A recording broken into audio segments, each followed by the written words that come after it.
everyone, it's Whitney. Welcome to today's video. Today I'm working on some drywall around the house, and I wanted to share with you a few things about drywall so you can DIY your own projects. We're going to talk about the drywall itself, about some different joint compound options, how to fix a little area in your drywall, and how to actually properly mud a drywall seam. So you can do this yourself. You don't have to hire a professional. It's not that hard. Let me show you how. If you're new here, hi, welcome on in. My name is Whitney and I help you DIY a cozy home through thrift flips, home project renovations like drywall, and home product review. If you like videos like this, give it a thumbs up and consider subscribing. I would love to have you be a part of my little DIY fam. Okay, let's talk about some drywall. So we've got our options here. Let me explain to you the different thicknesses, the types of drywall here, and what their purposes are. So typically you have 1/4 inch, 3/8, 1/2 inch, and 5/8 drywall. 1/4 inch is going to be your thinnest.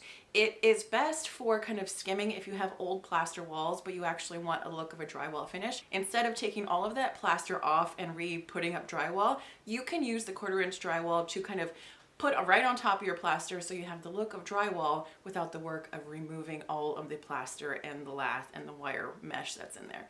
Way easier. And then you have 3/8. 3/8 is pretty common. So with a 1/4 and the 3/8, they're pretty bendy. So if you have like a curved wall, you can use a 1/4 and 3/8. It will kind of be a little bit more malleable to kind of bend around curves that you have. So 1/2 inch drywall is the most common. It's the one that I typically use all the time. You can use it on your ceilings, on your walls, and they do make an ultra light version of it, which is really great if you're hanging it by yourself or if it's just you and a friend who was pretty new to hanging drywall. Get the lightweight one. It's so much easier. The lightweight one tends to be about 13 pounds lighter than standard one, so it's a blessing when you're working on ceilings, trust me.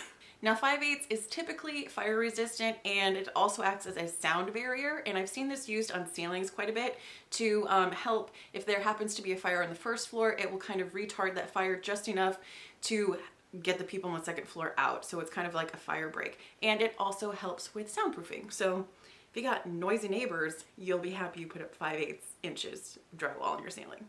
Now this is an older standard piece of 1/2 inch drywall. Now drywall has a million different names. You can call it gypsum board, you can call it plasterboard, you can call it sheetrock, you can call it wallboard, custard board. There's a lot of different names for it. It's basically the same exact thing. Sheetrock is a brand, gypsum is the kind of compound that is the powder that's in between the two pieces of paper. So it's all the same thing. And then you have mold resistant. This is just a standard piece of 1/2 inch mold resistant sheetrock. Now this is what you would use in a kitchen or a bathroom. But if you're going to be using it in high moisture areas like a utility room, a laundry room, especially a basement, you're going to want to get moisture and mold resistant board. Mine tends to be purple. I don't think the colors are standard across the board, but this one is mold and moisture resistant. So definitely use something like this in very high moisture and wet areas. And this is just 1/2 inch as well. Now this is just an old piece of 3/8 drywall, so you can see the difference between the 3/8 and the 1/2. Now this, if you see something like this and it's really, really hard, it kind of feels like a rock, and you're thinking sheetrock, a sheet of rocks, this is not actually sheetrock. This is called hardy backer. This is what you would put in a shower to tile on. So we're not going to talk about hardy backer today, but if you see something like this, know that this is not sheetrock. This is for a different purpose. This hardy backer is also cement board. Cement board is the common name, hardy backer is the brand, kind of like sheetrock to drywall. Now let's talk about seam tape. You have paper tape and you have fiberglass mesh tape. Now the paper tape is really, it's just paper, super easy to work with. You can just rip it with your fingers.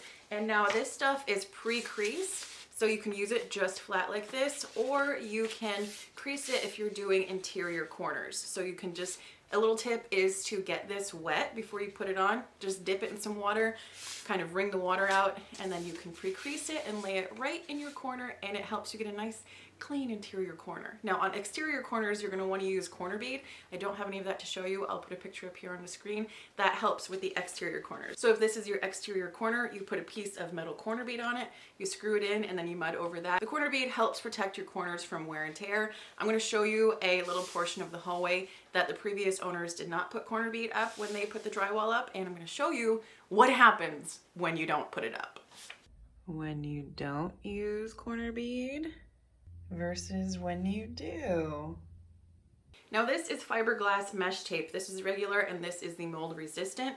Now the great thing about working with this is it's kind of sticky. The paper tape is not sticky, it's literally just paper. This is the fiberglass mesh. It kind of has some holes in there, but there's a little bit of a stickiness on the back. So you can just put this on your seam. You're gonna have to use a utility knife to cut it or scissors and then just stick it on that way. And the green fiberglass mesh looks the exact same way. Now the question is, which one do you use where? There's always a debate on which is better, the fiberglass mesh or the paper. I think it comes down to personal preference. Now, if you're patching in a really big hole or a really big gap, I like using the fiberglass mesh because it gives it a little bit more structure than the paper, but paper is a lot easier for just regular seams for me. So personal preference, you choose. Now, if you're just gonna be patching like a little tiny area, like a nail hole or screw hole, a dent or something like that, you can use spackling. I really like this Drydex brand. It is pink, and when it dries white. I just use this on my DIY restoration hardware bases. Came out so well. I'll link that video up in the eye and down below. But if you're gonna be working with actual drywall, like you're gonna be doing big seams, you're gonna be mudding an entire room, get yourself either some pre-mixed drywall joint compound or some of this easy sand. This is a powdered joint compound. You just mix it up with water. Now they come in, the numbers on the sides indicate the dry time. So they have a 5-minute, a 20-minute, a 45, and a 90. And only mix up what you're gonna be able to use in that time frame because it will set and it'll get rock hard in like 45 minutes. So this is a 45, it takes 45 minutes. So the great thing about using a powdered joint compound is that you can work on it kind of in the same day. When you're using a pre-mixed joint compound, you have to kind of wait 24 hours for the first coat to set. But if you're using something like a quick set powder, it sets up really quickly and you can do your first coat, you can sand it, and you can do a second coat typically in the same day. And if you're working on big gaps, if there are big seams between your drywall, definitely use some quick set, this easy sand stuff, because if you use the pre-mixed joint compound, it takes forever to dry. Like seriously, it can take like a week or so to dry, and then your tape, if you put tape on top of that, the tape will bubble. Trust me, I've done this. So get yourself some of this quick set. Now, some materials you're gonna need for your mud. You're gonna need a mud pan like this to mix up your drywall compound, or just to kind of put some of the pre-mixed joint compound in there, especially something that has sharp edges, because you're gonna wanna get your blade really clean so you don't have any lumps or bumps in your seams. And now you're gonna need some of these guys. Now, they make them in plastic and they also make them in metal. I typically tend to get a lot of my tools and supplies from yard sales, so mine don't always look like they're in the best condition, but they work. So plastic works okay, you can get a job done, but I really do like metal knives. Best are the kind of rectangular ones. The 8-inch is really great for feathering your seams. So get yourself some metal or plastic drywall knives in a variety of different sizes. Typically, the metal ones are the best. Now let's talk about screw size, length, and thread. Now, I just have these in some old Folgers plastic jars. I am turning into my father, yes, I know. But the most important part is to choose the right type of screw for what it is that you are doing. Now, so let's talk about how you determine the right screw length for the project that you're working on. Now, it's critical that you don't get screws that are too long because it could go in too far and hit your electrical, or if you get them too short, it won't go in far enough and then your drywall won't really be secured to your wall. So a really great tip to figuring out how you find the right length of screw is to take the thickness of your drywall. So this is a 1/2 inch. Then you're gonna multiply 1/2 inch times 1.5. So that is 3/4 of an inch. Now you're gonna add those two numbers together, and that is 1 1/4 inches. So you're gonna use 1 1/4 screws for this drywall. Just keep in mind what is behind your drywall. So if you're hanging the drywall directly onto studs, that is a perfect method. If you're doing a double up, you're gonna have to do those calculations too. So make sure your screw is long enough to go through your drywall and into the studs so it's secure, but it's not too long where it's gonna be hitting your electrical that's run on the inside of your studs. Okay, let's talk about screw thread. Let me find a fine thread. Okay. So there are two types of threads. There's fine thread and coarse thread. Now the fine thread one is used for metal studs, usually in commercial projects, and the coarse thread is used to go into wood. So make sure you get the coarse thread screw at the proper length and you'll be golden. So when it comes to mudding your seams, you're gonna notice that there's typically a tapered edge on one side. So what that allows for is that when your drywall is hung, in that little indent, there's enough room for you to put your tape and your drywall mud. So it's actually flush with the rest of the wall. Now, if you don't tape and mud your seams, let me show you what happens. And that's kind of what I'm working on today. Whoever hung drywall in this house before we bought it, they didn't mud or tape a single seam, and it drives me crazy. So this is what happens when you don't tape and mud your seams. So this is a full sheet of drywall here. This is a full sheet of drywall here. There's a seam right in the middle, and then these are the tapered ends. So when you're lazy and you don't tape and mud your seams, you can see this indent along the entire wall, and it's every 4 feet. So you can see that they used some fiberglass mesh tape, but they didn't actually mud the taper. So that's something that I have to go back and do throughout this entire house. Drywall is so easy to cut. Let me show you how easy it is. Just get you a sharp utility knife. Now you're just gonna cut through the paper of this. Super easy. Make your score. And then you're gonna flip it over and just do that. Now you just have to take your knife and cut the backing paper.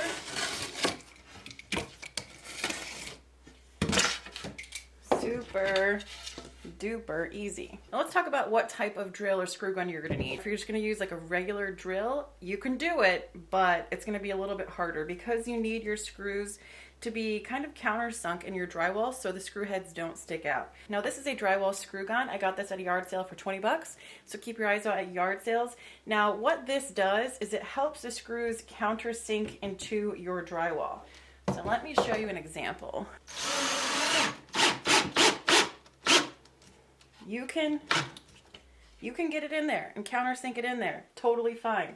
But let me show you what a drywall drill does.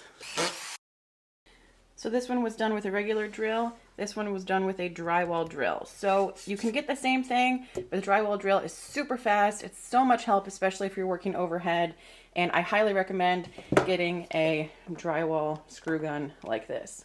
So if you want to do this like the most professional way, you're going to want to start off with a 6-inch blade. You're going to move up to an 8-inch blade and then onto a 12-inch blade. Now I don't have a 12-inch blade, so I'm just going to be using the 8-inch and kind of show you some tips and tricks that I do. I prefer the square blade, but I just have a 6-inch round blade right now. So let's get started. We're going to be doing 3 coats. Now I just mixed up some 5-minute quick set. Now for this you can use pre-mixed drywall joint compound, you can mix up your own, but for this tutorial I'm just using the 5-minute quick set. So the taper ends right about here. So you're going to start off with a 6-inch blade right here, but you're only going to do about 5 inches of mud on your first run. Now get a clean blade, pick some up. I like to do it this way at first so I don't apply too much product. And then this first coat is going to be about 1/8 of an inch. So put your first coat on, smooth it on out.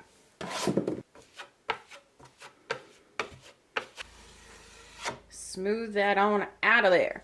And then what we're going to do is get our tape.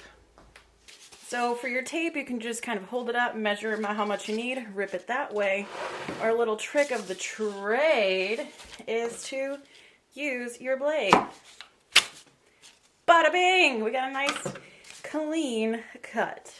So you can just put this right on dry, or you can get it wet. I'm going to get this wet because I like how it sits onto the drywall a little bit better. Just make sure you wring it out so it's not soaking wet, and you're just going to gently place it on there. Kind of tap her out. So when you got your clean knife, we're going to press the paper into the mud. But trick is do this starting from the middle, because if you start up here and pull it, sometimes it can pull the paper with it. So just start in the middle, very lightly, smooth it out, come to the other side, smooth it out that way. Now we're going to let this sit and dry. First coat is dry, tape is adhered, it's not bubbling, it's not looking weird, so we're going to go in with another coat, and this time we're going to be using our 8-inch blade. I just mixed up a little bit more of that 5-minute quick set. Alright, we're just going to put it on, keep our blade pretty flat, pull it all the way down, clean off your knife, do another pass.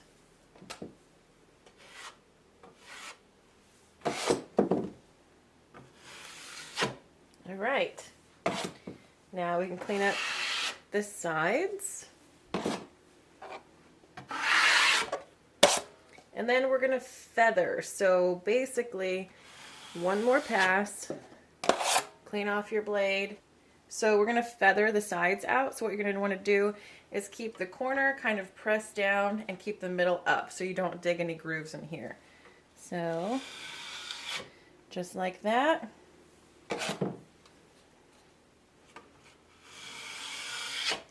Just like that.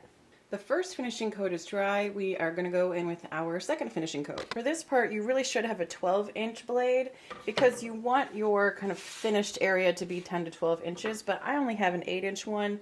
So I'm going to show you what I would do if I only just had an 8-inch one. I'm going to go on and keep my knife pretty flat. And then I'm going to go offset just a little bit.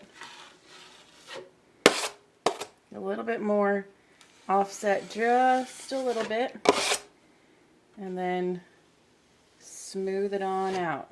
And then you're going to do the same thing on the sides with feathering. So on the outer corners, you're going to press down and just feather that out a little bit. Clean off your knife, and then the same thing, press down just on the outside to feather, and then go over the middle just very lightly. And there you go! So let's measure it. This should be about 10 to 12 inches. All right, so thickest part is 11, down here is 10. So we're golden. We're gonna let this dry, and then that's when we sand it just a little bit. Second finishing coat is done. Now we have to sand it.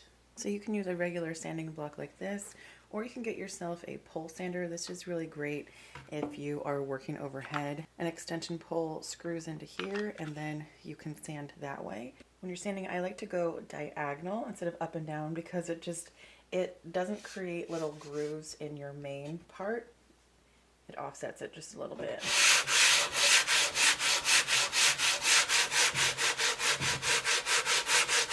Now if you're going to use a sanding block, go in circular motions.